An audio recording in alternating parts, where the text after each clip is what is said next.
So the game has just ended. Steph Curry has 50 points, and the beam is going home.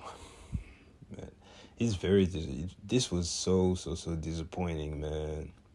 Like, I'm not even a Kings fan, but it felt like I was a King fan watching that game, and they let me down. When I predicted the series, I picked the Kings in 7 over the Warriors for all the following reasons. I knew that Steph Curry would show up, but I anticipate all the others to suck pretty much, and that the Kings would just be too much for just Steph Curry to win that game. And what I did not anticipate is for none of the Kings to actually show up, especially after watching their performance in Game 6 with their backs against the wall on the road, and they looked like they was ready for the moment. Even Fox, who broke his finger, looked like he wasn't even hurt in Game 6. So I was like, okay, let's go. Kings, all you got to do is carry that same energy in Game 7 at home in front of your fans. The crowd was going crazy. And yeah, y'all advancing to the second round. And it didn't happen. A lot of players, when you watch, the interviews, the podcast, they will tell you that Game 7 is something different. And, as a non-player, I never actually realized how true that was in this show tonight, man. Like, the Kings were a no-show.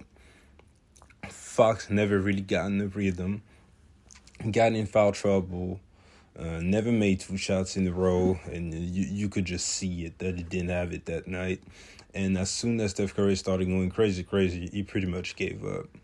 Sabonis, man, that was a hell of a disappointment of a series, not even that game. But tonight was at an all-time high. Like, you can't even get rebounds, my guy. Like, Looney ate you up. Like, I've never seen anything like this. In the third quarter alone, Kevin Looney had 6 offensive rebounds. Nobody could make shots on either side. The game was up for grabs. But Kevin Looney won the Warriors that game just because he would just pick the ball from you. And on offense, you wasn't even looking at the rim. You couldn't do nothing. You ended up with 22 points, but you really had 16 points. Let's be honest. When the team was down 20, you wanted to go and score them bullshit ass layups when no one was guarding you to make the stats look good. No, you had 16 points, and all those points came in the first half. You were a complete no-show in the second half. Malik Monk ain't even mad at you, bro. Like, you coming off the bench, bringing that spark. You're not always going to be in the 30s coming off the bench. It's not realistic. And T. Davis, Murray, all that, y'all just young, man, so I ain't even mad at that. But Sabonis, that was just shameful. And on the Warriors, man, real quick, shout out to Stephen Curry. 50 points in the Game 7 is unheard of.